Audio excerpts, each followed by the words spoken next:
morning, Northland. Man, you sounded really good. I mean, you sounded amazing. I mean, we could have sang that song all day long and we just had church then, been done. And here's what I don't know if you know that. I don't think you do, but I actually wasn't supposed to be preaching this weekend. It was a dear friend of mine. He was supposed to be preaching this weekend, and he had a family emergency earlier in the week, and so he was prevented from preaching. And so I'm like, well, I'll pinch hit for you. No problem. And so I was thinking about, okay, Lord, what do you want to do? Because we're in this series, Genesis, making sense out of life. And so, I mean, it wouldn't be anything for me to write another message from the book of Genesis, but I really felt like the Spirit leading me to go deeper into the idea of image bearers reflecting God's glory. And so what I want to do is I just really want to kind of unpack the deeper kind of truth behind reflecting God's glory, because we use glory a lot. Like we just sang that song, You Deserve the Glory. I mean, in fact, I use glory so much. If you had $1 for every time I said glory, you wouldn't be worrying about the cost of eggs. You know what I'm saying? Like we just use glory that much. In fact, in our mission statement, we have a form of the word glory in that we as Northland Church exist to glorify God. So here's the main point that I want to unpack for us this morning. Glory is the fuel of life. Glory is the fuel of life. And so I'm actually going to unpack that theme from Exodus 33 and 34. So I'm gonna take a break from Genesis, but I'm gonna connect the dots from Genesis 1 and 2 to Exodus 33 and 34. So if you will you stand with me as we honor the reading of God's word? And so in Exodus 33, 1 through 3, now here's also a connection. Genesis was written during the wilderness wanderings. And so very much, we don't know when, but in that 40-year period, Moses would have gotten or received the revelation from God to write the book of Genesis. So there is very much connection between Exodus as it charts Israel going through the desert, through the wilderness. And so we're going to actually make some connections from Genesis 1 and 2 to Exodus 33, 34, revolving around this idea of glory. So Exodus 33, 1 through 3, we read, Then the Lord said to Moses, Leave this place, you and the people you brought up out of Egypt, and go up to the land I promised on oath to Abraham, Isaac, and Jacob, saying, I will give it to your descendants. I will send, is what God says, I will send an angel before you and drive out the Canaanites, the Amorites, the Hittites, the Perizzites, the Hivites, the Jebusites, and all the other termites in that land. And then I want you to go up to the land flowing with milk and honey. But here's what God says, look at this, I will not go with you because you are a stiff neck. You are a stubborn, you are an evil, you are a wicked people, and I actually might destroy. I might get so fed up with you, I might just whack you. That's what he's like. So the Lord replied. All right, so now there's some exchanges that happen between Moses and Israel and the Lord. And so if you fast forward to verse 14, we pick it up there. So the Lord replied, okay, Moses, my presence will go with you and I'll give you rest. Then Moses said to him, okay, I just want to clarify this, Lord. Here's what Moses is saying. Just want to clarify. If your presence does not go with us, then I don't want you to send us up from here. Because here's what Moses says. How will anyone know that you are pleased with me and with your people unless you go with us? What else will distinguish me and your people from all other people on the face of the earth? What he's saying is that, Lord, you are the only distinctiveness in our life. You're the only thing that separates us from any other person on planet Earth. So if you ain't going, I ain't going.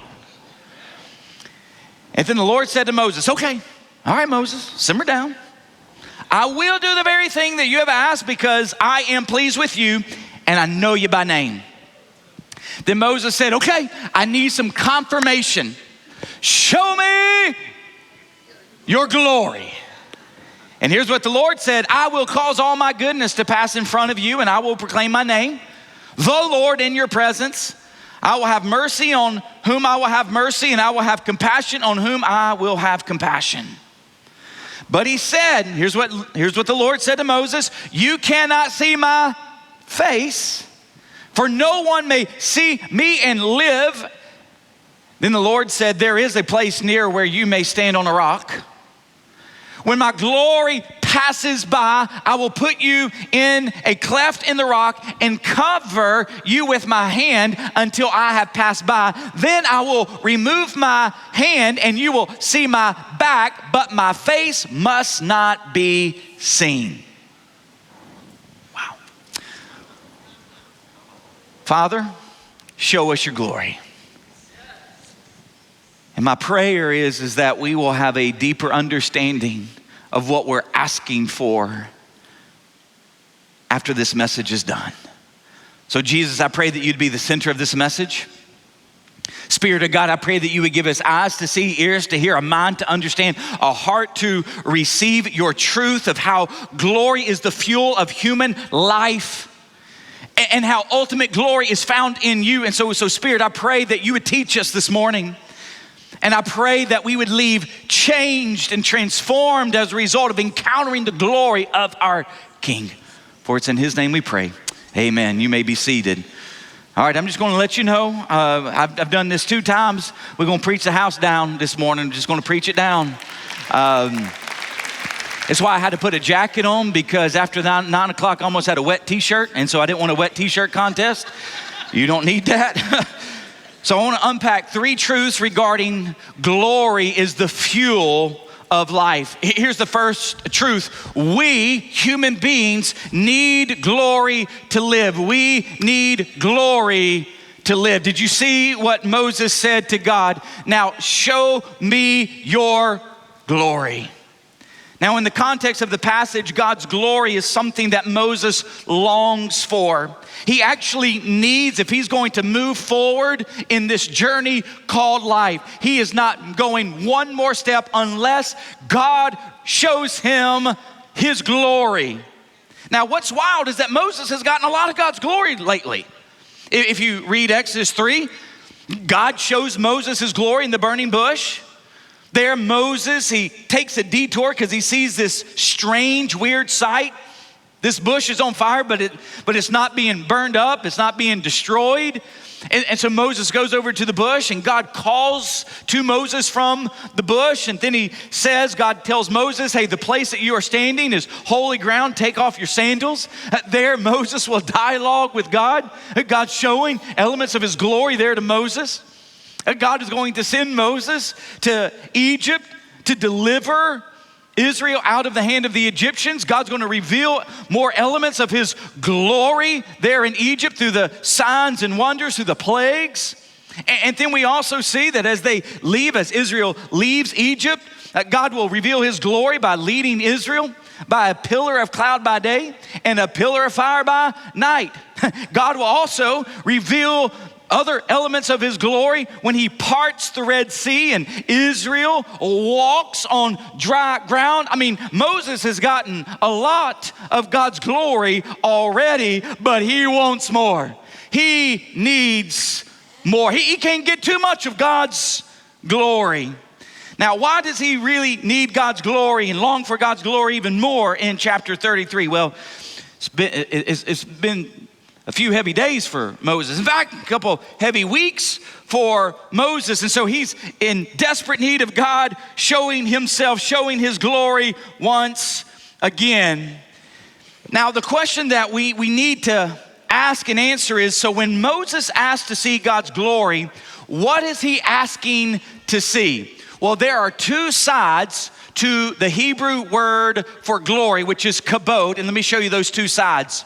Glory means weight or heavy. So there's a weightiness, there is a heaviness, there is a denseness to glory, to kabod. And then glory also means significance or greatness. So what Moses is asking God for is for God to reveal his heaviness, his weightiness, his significance, his importance. In English, we actually have a word called matter that operates very similar to glory. So let me show you. Matter can mean weighty, dense, or heavy. Matter can also mean importance or significance. So what Moses is asking for, he's asking for God to reveal himself as the greatest matter in life, and he's also asking God to reveal himself as the matter that is greatest in life. The heaviness, the weightiness, the denseness of God, but also the significance and the importance and the beauty and the splendor of God. That's what Moses is asking God for. And see, what Moses was asking God for is what every human heart and soul longs for. So years ago, I was watching the movie Incredibles, and I have never forgotten this 17-second clip because it reveals the longing of every human heart. So watch this 17-second clip from The Incredibles.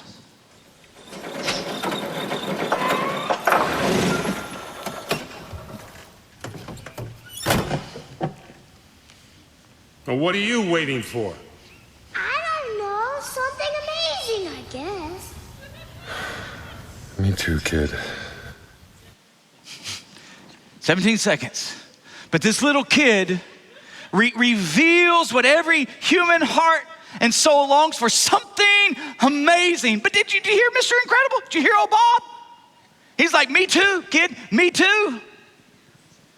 You see, every heart, every soul, every person is in need of glory. They're in need of something weighty, something dense, something great, something beautiful, something amazing, something mesmerizing, something that will overwhelm them, something that will leave them awestruck, something that will leave them wonderstruck. They're longing for something that they can live in light of, something that they can embed their life in. Every human heart is looking for something that will give them ultimate significance, ultimate meaning, ultimate value, ultimate purpose, ultimate joy. We're looking for something amazing. We're looking for glory.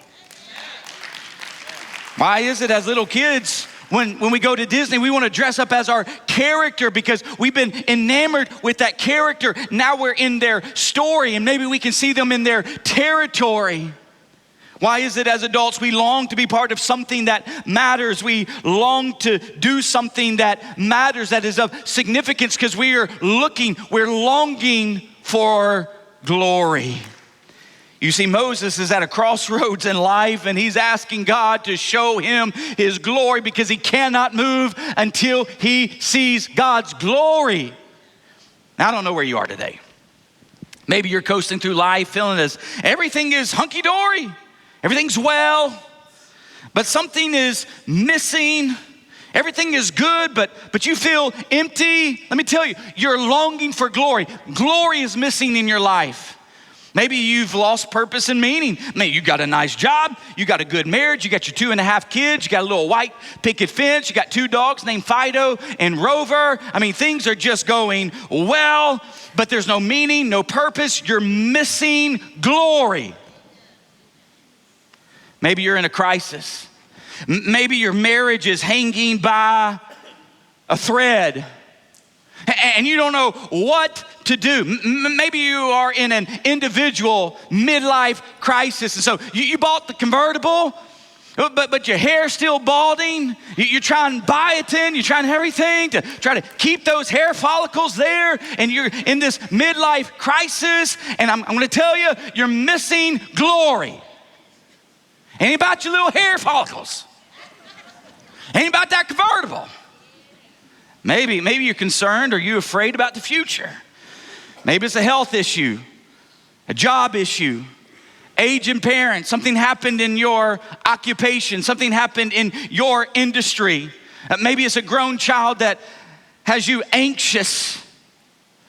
And if you have this angst in life, if you have this worry, if you have this anxiousness in your life, let me tell you what you need. You need glory.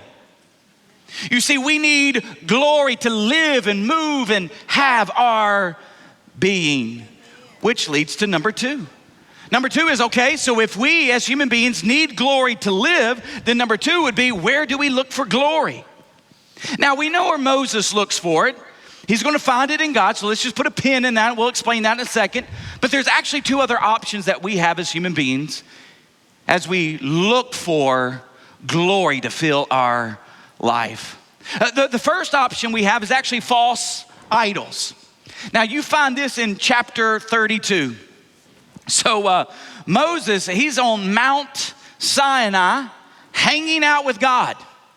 And God is he is sketching out the 10 Commandments on stone so that he can give to Moses.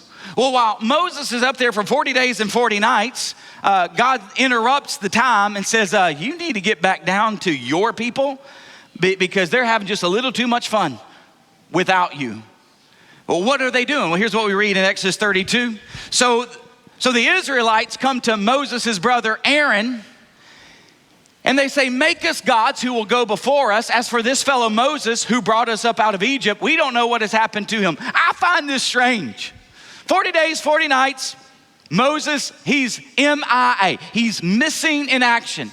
Israel, they say, this fellow Moses. You would think that if they were concerned about Moses, they would have a search party, maybe? Send that search party up to find Moses? No. Here's what we want. There, Aaron, Moses' brother. We want you to make gods for us so that we can worship them, so that we can celebrate them for delivering us out of Egypt. So Aaron's like, okay, well, give me some gold, give me some jewelry. And here's what he did. He fashioned a golden calf. You can't make this stuff up. Now, here's why I find this absolutely insane. This is crazy. Because about 40 days, a little over 40 days earlier, all of Israel, they are at the bottom of the mountain. They're at the bottom of Mount Sinai. And it's there that God shakes the place and he begins to talk audibly with all of the people there. And in chapter 20 of Exodus, we learn what God says to Israel. He gives them audibly the 10 Commandments. What's the first commandment? Thou shalt not, you shall not have any other blank before me. Gods, like they heard that audibly. Yet, 40 days later, they're making gods. Worshiping gods. And then the second commandment that they heard audibly from the mouth of God was, you shall not make any graven image and worship that image. Now, the reason why they were not to make any image is because human beings are the image bearer meant to reflect God's glory. Okay, so God's saying, don't have any other gods before me. They're doing that. Don't make any graven image. They're doing that with this golden calf. And they're worshiping the golden calf as if the golden calf delivered them from Egypt. But I don't want you to miss this, though. They attempted to create glory. They attempted to create something of weight and worth, to get lost in, to make sense of their life, to direct their attention to their affection, their adoration. So they attempted to create glory. Here's the principle. If you create glory, it's a counterfeit gimmick. Like it might give you it might give you a fix, it might give you a hit, but it is a counterfeit gimmick at best. Like many of us, we drive gasoline automobiles. Maybe some of you, you've switched to electric, and maybe some of you who drive the big redneck truck, you have a diesel truck. All right, good for you. Glad you got some muscles. But if you took your little gasoline car and you went to Wawa, after you got your little Wawa drink and you came back, you found out that instead of putting gasoline in your car, you put diesel fuel in your car. What's going to happen to your car? Ain't going to be good. Because your car wasn't made for diesel fuel. Let me tell you something. Our lives were not made for counterfeit false idols. Like it might get you a few feet down the road, but it's going to burn you out. So false idols, counterfeit gimmicks, they are not real glory. They're false glory. But yet today in the church and even outside the church, there are a lot of false idols that we ascribe ultimate significance, ultimate importance, ultimate weight. Let me show you some relationships. Listen, if you're looking for another person to complete you, you are looking for God, and I can promise you, you will not find God in people. They make crappy gods. Okay, so Joni, she's in this gathering. She knows that I might be a decent husband. Sometimes I'm a good husband, and even there might be glimmers of greatness in me as a husband. I mean, because there might be times where I do something without her asking. Like yesterday, I went out and I completely cleaned the outside screened in area. She didn't ask me to do that, but there are times where I'll miss simple things like the garbage. And so I know that I'm glad that Joni doesn't look at me and worship me as a God, because I would make a very crappy God. She would be frustrated non-stop. But there are so many human beings looking at other human beings for ultimate significance, ultimate importance, ultimate weightiness and denseness. Some of you worship your kids, and you need to stop it right now, because your kids cannot handle you placing a God-like image on their life. Then some of you're pursuing the house and the car. Man, if I can just get into that house, if I can just get into that neighborhood, if I can just drive that car, because image for you of success in those cars and houses, that's ultimate value to you. That's ultimate significance to you. That's false idols. That's false glory. And then here's some other things like money. Money, some greenbacks here, man. Like whether that's physical greenbacks or now we got this crypto, money right now. And I still don't even understand that. But you're pursuing money as if it is your ultimate significance. As if it's your ultimate importance, that is weighty, like I gotta have more. I'm just like the hungry hippo that I can't just get enough of money. And then some of you, again, living here in America, we have sports. Like we have Olympians. They're training right now for the 2026 Olympics. And so they're training for Olympic glory. And so many of those athletes are treating ultimate significance and importance as training for that sport. But we do that in Little League.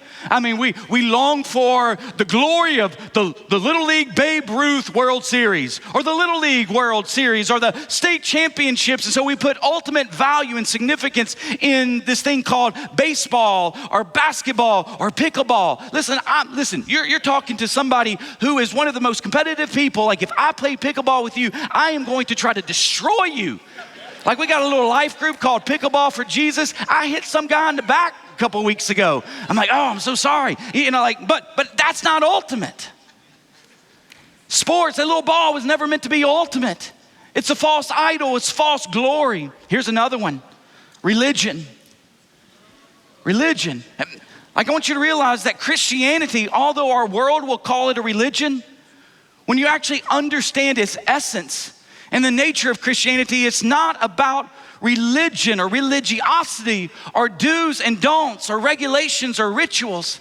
It truly is about a relationship that we might know the King of glory, that we might know the Creator, King, communicate, dialogue, and reflect Him. But here's what religion does. It sets up these rules and rituals and regulations, these do's and don'ts. And then they set up the need to now perform. And if they can perform a certain way, they will reach glory. Well, glory is predicated on their performance, thus predicated on them performing. We make crappy gods. Yes. So the false idols are things that are created by human beings, and human beings will see them as glory that fuels their life. But they're false. They never last. But there's another option that you have that it's similar to false idols, but we actually see it as fading success. This is absolutely mind-boggling. In Exodus 33, did you catch what God offered Israel? Let me show you what God offered Israel. This happens right after they create the golden calf. And God's like, man, I can't handle these people. And so here's what he says to Moses: leave this place. You and the people you brought up out of Egypt and go up to the land that I promised on oath to Abraham, Isaac, and Jacob, saying, I will give it to your descendants. I will send an angel before you and drive out all the ites of the land. Go up to the land flowing with milk and honey. I just want to stop right there. I want you to understand, he's going to send an angel to wipe out the inhabitants, all of the armies of the land. I want you to see how significant and glorious and majestic and powerful and great God is. He can send an angel that he created, and one angel can wipe out an entire population of multiple people in a land. But here's what God says though, but I will not go with you, because you are stiff-necked, stubborn, wicked people, and I might destroy you on the way. Moses, Israel, I'm just tired of you. You're just so stubborn. You don't listen. Your heart's not in it. But I actually made a promise to Abraham years ago, centuries ago. And I told him that I was going to give him, his descendants, this land. I'm going to stand by my promise. I'm going to give you the land. I'm going to send an angel, help you out. But I will not go with you. I want you to see what God offers Israel and Moses. He offers them the promised land without the presence of God. He offers them military victory. He offers them a bountiful land. He offers them economic success. He offers them the houses that they want, the gardens that they want, the food that they want. They'll finally be able to afford the clothes that they've longed for. Like, God will give them all of this success, but he will not go with them. So these are the options that they had, and these are the options that we have today in the 21st century. Let me show you. And I'm going to ask you in the form of a question. Would you choose the promise of worldly success without the presence of God? Or would you choose the presence of God without the promise of worldly success? That's the two options that they had. And God was like, listen, I'm going to give you the worldly success because I've promised Abraham this, but you will not get my presence. I do believe that there are a lot of Christians today, they're gathering around right now, and they've sold out the presence of God for worldly success in America. They don't have the presence of God. Remember, the presence of God is what makes you distinct. And see, Moses and Israel, they will have, even Israel will have nothing to do with this proposition. Because Moses and Israel know without Yahweh, without God, they're nothing. They can have everything that the world has, but if they don't have Yahweh, they have nothing. Amen. Now remember, you've got to read this also in context of Genesis. You see, Moses and Israel, they would know that Yahweh, that Elohim, that God is the source of life. And see, as long as Adam and Eve, as they were connected to the source of life, they would have life and life abundantly. And so Moses and Israel knew this. If they would disconnect themselves from the presence of God, if they would unplug themselves from the presence of God, it would just be a matter of time before they withered away. You see, Yahweh is the source of life. Yahweh is the purpose of life. He's the reason why we live and move and have our being. And Moses and Israel knew that the promise of worldly success, while they might have it for a moment, it would be just that, momentary. It would be fading. This reminds me of what Peter says in John 6. Jesus has just preached a really hard message. And the message was that if you want to live forever, you need to eat my flesh. And they're like, cannibalism? That's a new one. But they couldn't understand that Jesus was saying that he was the bread of life, that if you eat from him, you'll never hunger again. But some of the disciples that were following him just couldn't wrap their mind around that teaching. They're like, man, this is just too hard for us. And so they deserted Jesus that day. And as they're walking away and Jesus sees their backs, he actually turns to his disciples, the 12 and he said, you gonna leave too? And Peter said, where would we go? Where shall we go? You have the words of eternal life. You see, Peter knew what Moses and Israel knew. Anything other than God himself isn't true glory. It's fading success or false idols. So here's the principle. Don't miss this principle. When you look for glory in all the wrong places, your heart will never be satisfied in all of life's spaces. See, some of you are completely disgruntled. You are dissatisfied in your relationships. Let me tell you, you're looking for glory in the wrong place. Some of you are not satisfied in work. Okay, I know you don't like your work, but if you're looking for work to give you what only God can give you, you're looking for it in the wrong place. So if you're looking for glory in all the wrong places, you will never be satisfied in all of life's spaces, which leads to the third option, which is this: true glory. True glory. So human beings, we know that we need glory to live. Many human beings look to false idols. Today, even in America, many look to fading success.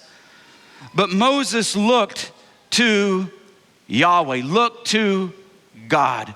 Let's read what he says. Then Moses says to God, okay, if your presence does not go with us, I don't want you to send us up from here. How will anyone know that you are pleased with me and with your people unless you go with us? What else will distinguish me and your people from all the other people on the face of the earth? You've made your people different. So if you don't go, we're not different, we're not going.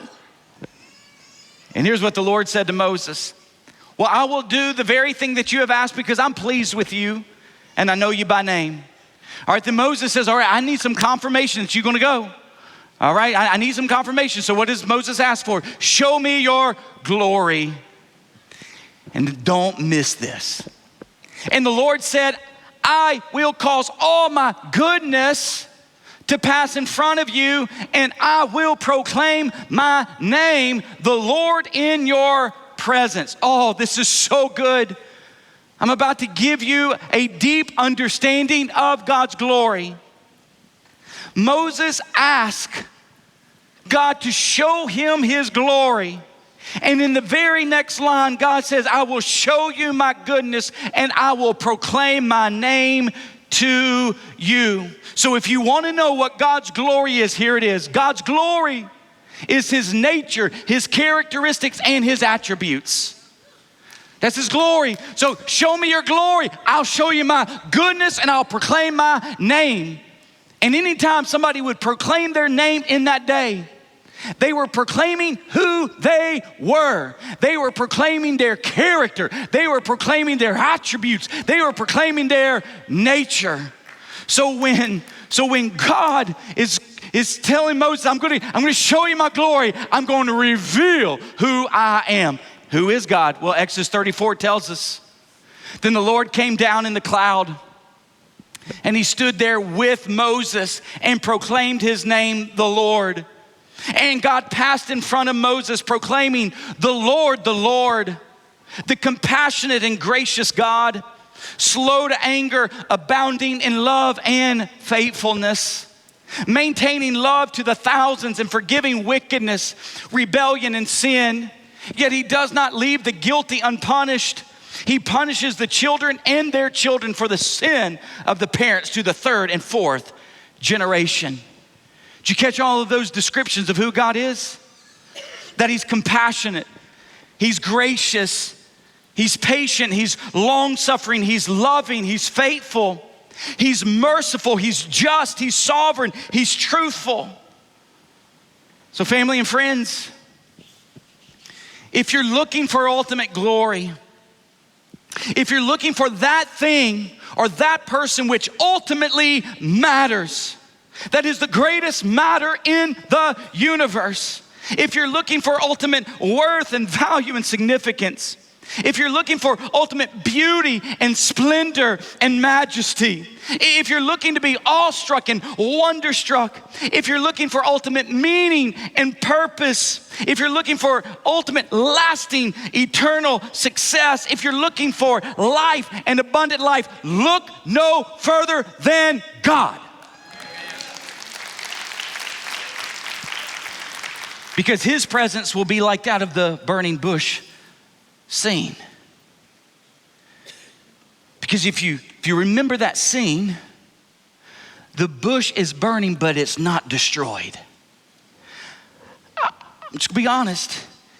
If you look for glory in false idols, if you look for glory in temporary success, at some point the flame will go out. At some point that flame will burn you and scorch you. But if you glory in the one true King, his presence, his glory will consume you, but it won't burn you. It will consume you and fulfill you. It will consume you and satisfy you. It will consume you and empower you, giving you life.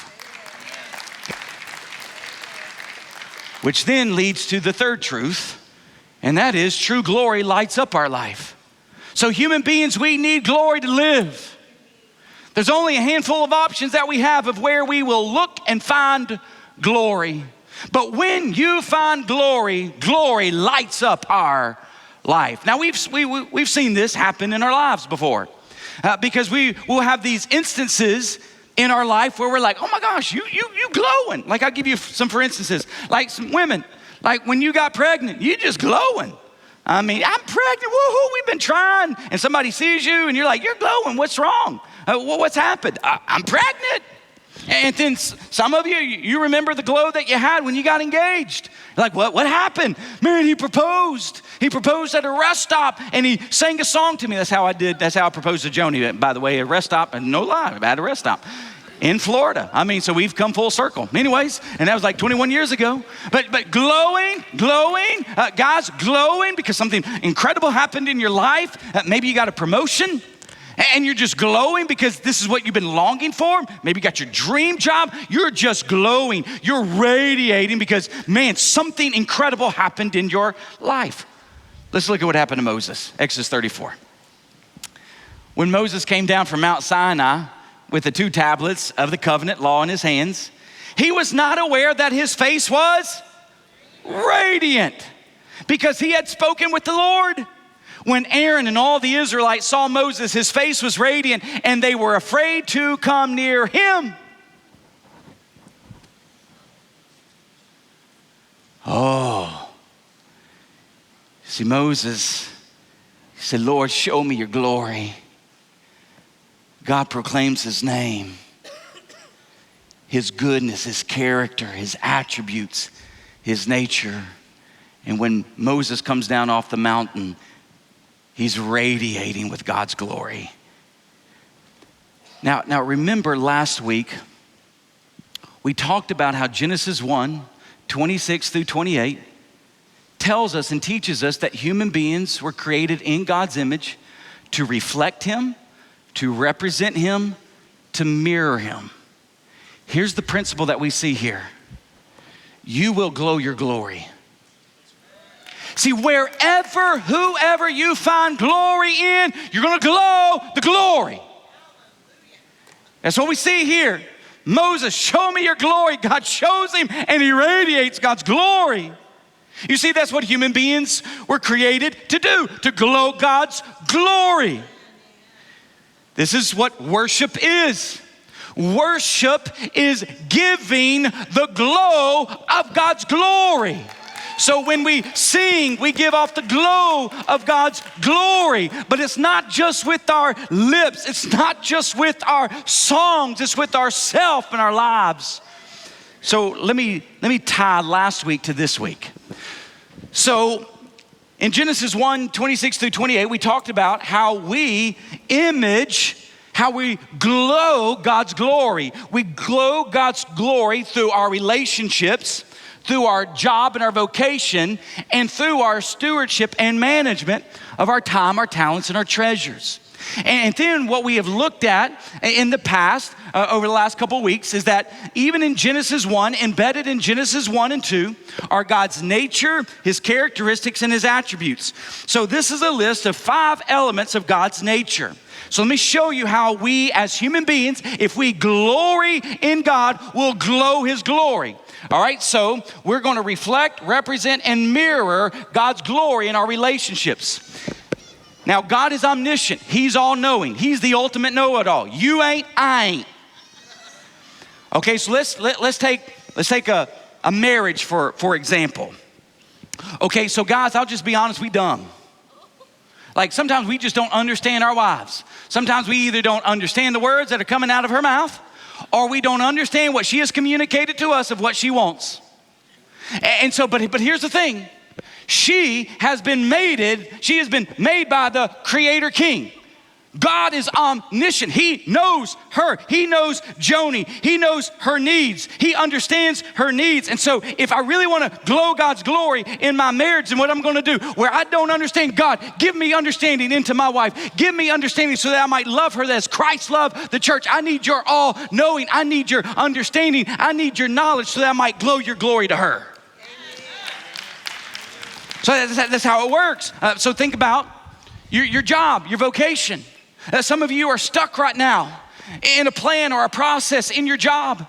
Listen, let me tell you this, is that we serve an omniscient Creator King. He has all knowledge. He has all understanding in that very thing that you are trying to figure out. Let's go to God. God, give me wisdom. Give me understanding how I can teach this group of people. Give me knowledge and wisdom and understanding the digital space. Give me knowledge and wisdom so that I might glow your glory through my wisdom and understanding in what I create.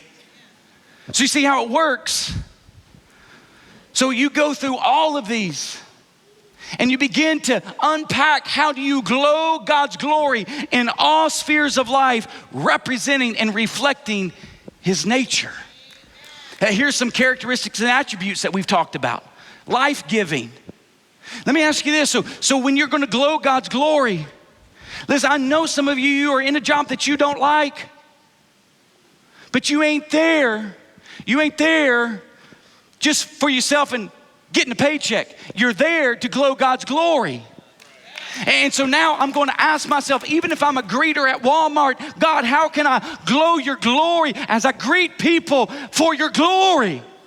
How I'm a barista at Starbucks, how can I glow your glory through just taking people's order and taking their money? I'm going to glow your glory. Why? Because I want to be life-giving. I want to radiate and reflect your glory, your life-giving glory. Here's another one. In your stewardship and management.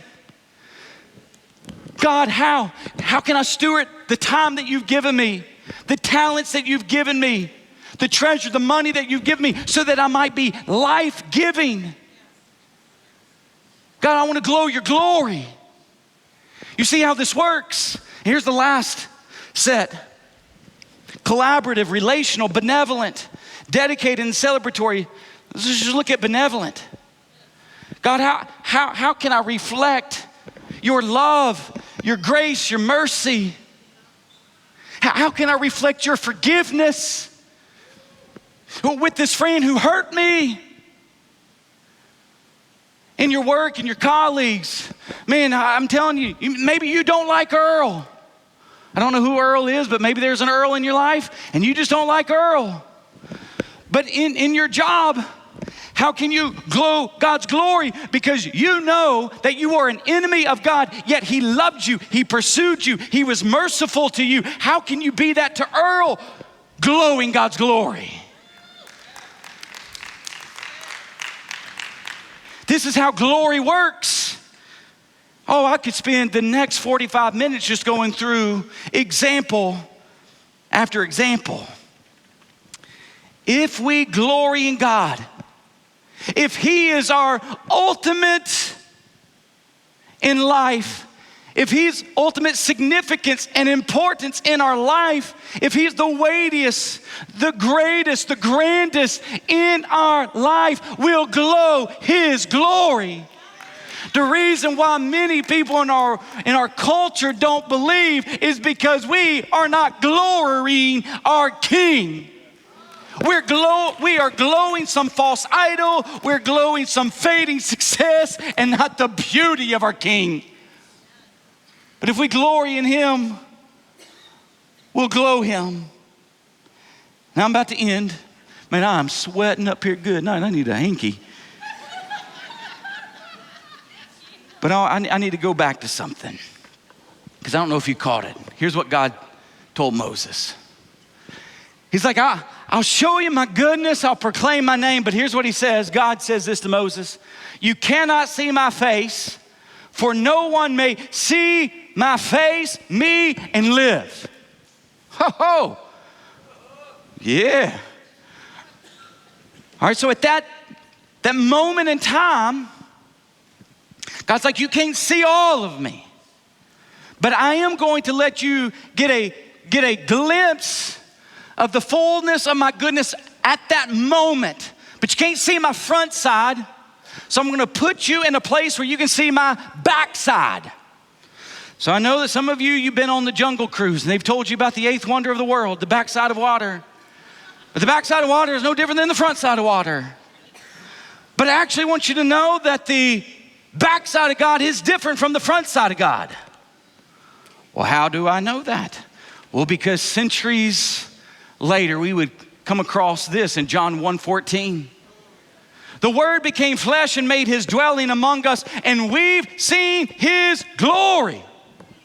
The glory of the one and only Son who came from the Father, full of grace and truth. We look God in the face. And here's what he says. Out of his fullness, we have all received grace in place of grace. Now, the way the Greek reads, it basically means infinite grace. Grace upon grace upon grace upon grace upon grace upon grace upon grace. That's what we have received if we've looked into the face of God as we look in Jesus. And then here's what he says. For the law was given through Moses, but grace and truth came through Jesus Christ. See, Moses just could get a glimpse of God's glory. All he could see was, in some sense, the backside of God's grace, the backside of God's compassion, the backside of God's mercy. But in Jesus, we get a full frontal view of who God is. And how'd that happen? Well, on the cross, Jesus exclaims, because it was on the cross where he died for the sin of the world. And it was on the cross where Jesus exclaims, my God, why have you forsaken me? And it does seem at that moment, because it was at that moment where God dumped on Jesus his wrath, his punishment for the sin of the world, which led Jesus to exclaim, my God, why have you forsaken me? So there does seem that there's this momentary recoil, this momentary turn of the Father where he looks away because God cannot be in the presence of sin. So it looks like there's this momentary recoil and turn where God's back faces the Son so that his face can face sinners. And so it is in Jesus that we have seen the fullness of God's glory, which is why Paul would write, God made him who knew no sin to be sin for us so that in him we might become the righteousness of God. It is in Jesus we see God face to face. It's in Jesus we find true glory.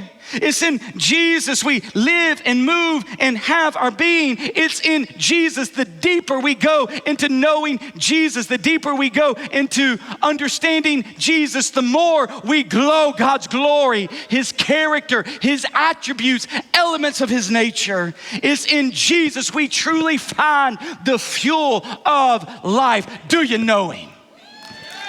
Does he fuel your life?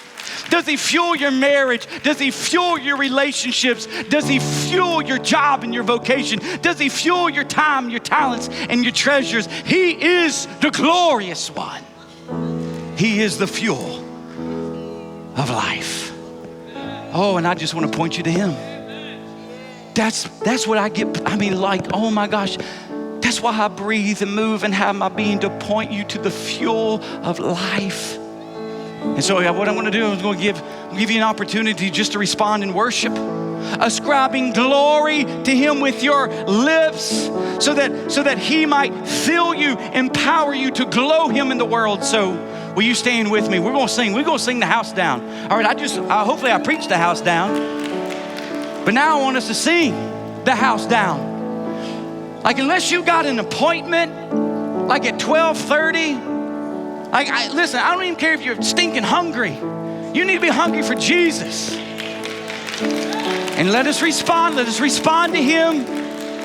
If you need prayer, we'll have men and women up here, and you can come during the song, and they'll love to pray with you. Hey, we're gonna open up the stage and turn this into what we would call an altar, where you can just come, kneel, lift up your hands, sing to him, glorify him.